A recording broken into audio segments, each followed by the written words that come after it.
নমস্কার, আপনাদের সবাইকে আমার আরেকটি ভিডিওতে স্বাগত জানাই। আজকের ভিডিওটা একটু অন্যরকম হতে চলেছে।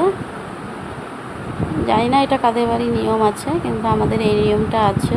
আমার বাপের বাড়িও আছে, আমাদের এই বাড়িও আছে। ভাদ্র মাসে তালের পাতা পোড়াতে হয়। তো এই যে তালটা অনেক দিন ধরে ফ্রিজে ছিল, সেই জন্য একটু শুকিয়ে গেছে।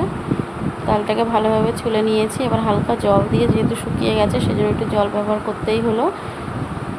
যদি না শুকাতো তাহলে জল লাগতো না। এইভাবে চটকে নেবো ভালো করে, নিয়ে ঝুড়ি দিয়ে ভালোভাবে কেকে তালের শ্বাসটা বের করে নেব। তো যেটা বলছিলাম, ভাদ্র মাসে কাদের কাদের পাতা পোড়ানো আছে অবশ্যই কমেন্ট করে জানাবেন। আমার বাপের বাড়িও আছে, আর এই বাড়িতেও আছে। শনি মঙ্গলবার থেকে এই পাতাটা পোড়াতে হয়। যেহেতু আমাদের শনিবারে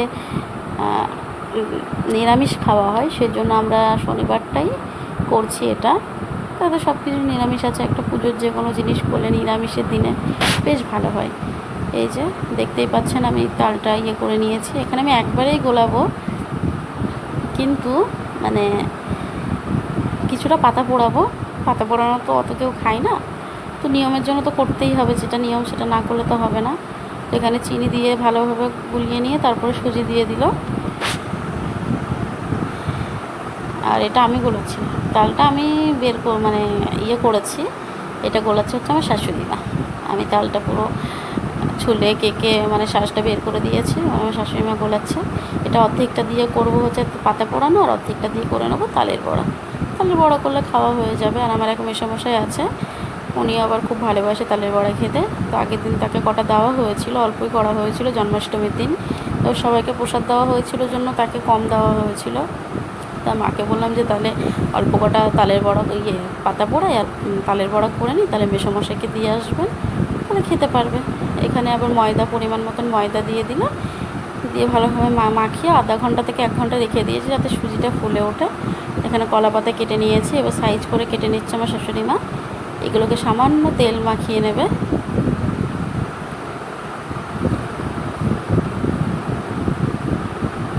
5টা কি 7টা এরকমই পোড়াতে হয়, কি 3টে, কেউ যদি পোড়াতে চায় 9টা 11টা, মানে বেজোড় পোড়াতে হয়, জোর পোড়াতে নেই। যেখানে সামান্য তেল মাখিয়ে নিয়েছে দেখতেই পাচ্ছেন। এবারে একে একে অল্প অল্প মিশ্রণটা দিয়ে আর পাতাটাকে ফোল্ড করে দেবে। এইভাবে সবগুলোই করে নেবে।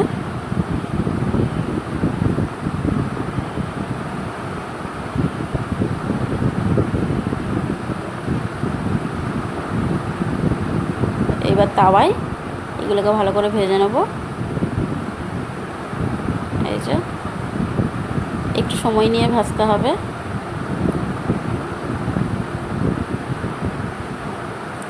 এবার আমি ভাজতে চলে এসেছি। তখন আমার ছেলে ঠাম্মার কাছে যাওয়ার জন্য খুব বায়না করছিল, সেই জন্য বললাম, মা তুমি ওকে নিয়ে যাও। আবার বলবেন না যে সব কিছু করে দিল, এখন শুধু নাড়তে এসেছে। সেরকম কিছুই না, আমার ছেলে ওর ঠাম্মার কাছে যাওয়ার জন্য খুবই বায়না করছিল, কান্না করছিল খুব। তাই মাকে বললাম তুমি ওকে নিয়ে গিয়ে বসো, আমি ভেজে নিচ্ছি। দেখতেই পাচ্ছেন কি সুন্দর হয়ে গেছে। আর একটু তেল মাখিয়ে নিলে কি হয়, লেগে থাকে না, এমনিতেই লেগে থাকে না, তেল না মাখালেও হয়। এরকম পাতাগুলো পুড়ে পুড়ে যাবে, অত অবধি ভেজে নিতে হবে, নইলে ভেতরে কাঁচা থেকে যাবে। এই যে কত সুন্দর হয়েছে দেখতেই পাচ্ছেন। এবার কী করতে হবে, এগুলোকে নিয়ে ঘরের চারপাশে টুকরো করে 4 কোণায় দিয়ে দিতে হবে। এই দেখুন কি দারুণ ফুলেছে, দারুণ লাগছে বলুন এটা দেখতে। আমার একটা কি দুটোই ফুলেছিল, তাহলে আপনাদের সঙ্গে একটা শেয়ার করি।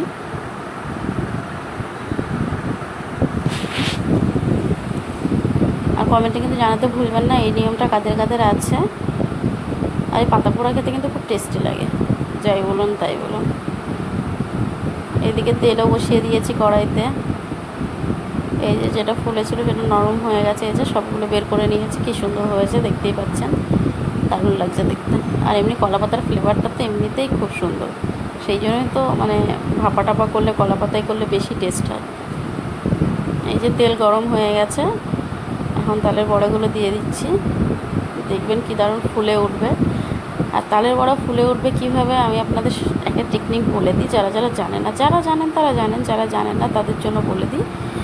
প্রথমে তেলটাকে পুরো ফুল ফ্লেমে হিট করবেন, তারপরে সেই ফ্লেমটাকে কমিয়ে দেবেন। যখন দেখবেন তেলটা একটু মানে হাই হিটের থেকে যখন তেলটা আস্তে আস্তে একটু ঠান্ডা হয়ে গেছে, তখন দেবেন, দেখবেন বড়াগুলো এমনিই ফুলে উঠবে, আপনাকে নাড়া দিতেও লাগবে না। আর আমাদের এই কড়াইটা কালো কেন, এটা লোহার কড়াই। আপনার ভাববেন না যেন কি নোংরা কড়াই মাজি না, সেরকম কিছুই না। এটা লোহার কড়াই, এতে যে কোনো কিছু ভাজাভুজি করতে খুবই সুবিধা হয়। মাছ ভাজলে লেগে যায় না, লুচি বা বড়া এরকম কিছু ভাজলে এতে তেল খুব কম পরিমাণ লাগে। এমনি যেমন অন্য কড়াইতে ভাজলে তেল কমে যায়, এই লোহার কড়াইতে তেল খুব কম টানে, সেই জন্য এতেই আমাদের ভাজাভুজি করতে অসুবিধা হয়, সেই জন্য আমরা এতেই করি। আপনারা আবার ভাববেন না যে কি নোংরা কালো কড়াই, মাজে না হয়তো, এটা লোহার কড়াই, এটা এমনি এই কালো কালার। এই যে বাদবাকি বড়াগুলো সব ভেজে নিচ্ছি। আশা করছি আপনাদের ভিডিওটি ভালো লেগেছে। আর দেখুন, একদিক দিয়ে আমি দিতে থাকছি আর একদিক দিয়ে ফুলে উঠছে, তেলে ভেসে উঠছে, দেখতেই পাচ্ছেন। ভিডিওটি কেমন লাগলো অবশ্যই জানাতে ভুলবেন না। আর ভিডিওটি ভালো লাগলে অবশ্যই, নতুন হয়ে থাকলে চ্যানেলটি সাবস্ক্রাইব করে দেবেন, আর পুরনো হয়ে থাকলে ভিডিওটি লাইক কমেন্ট করে জানাবেন কেমন হলো, আর একটা শেয়ার করে দেবেন। তো আজকের ভিডিওটা এই পর্যন্তই রাখছি। আশা করছি ভিডিওটি আপনাদের ভালো লেগেছে। আর যদি কিছু ভুল হয়ে থাকে তাহলে ক্ষমা করে দেবেন ছোট বোন ভেবে, আর ছোট হয়ে থাকলে বড় দিদি ভেবে ক্ষমা করে দেবেন। এই যে রেডি তালের বড়া, তালের পাতা পোড়া। আর পুরো ভিডিওটি দেখার জন্য আপনাদের সবাইকে অনেক অসংখ্য ধন্যবাদ।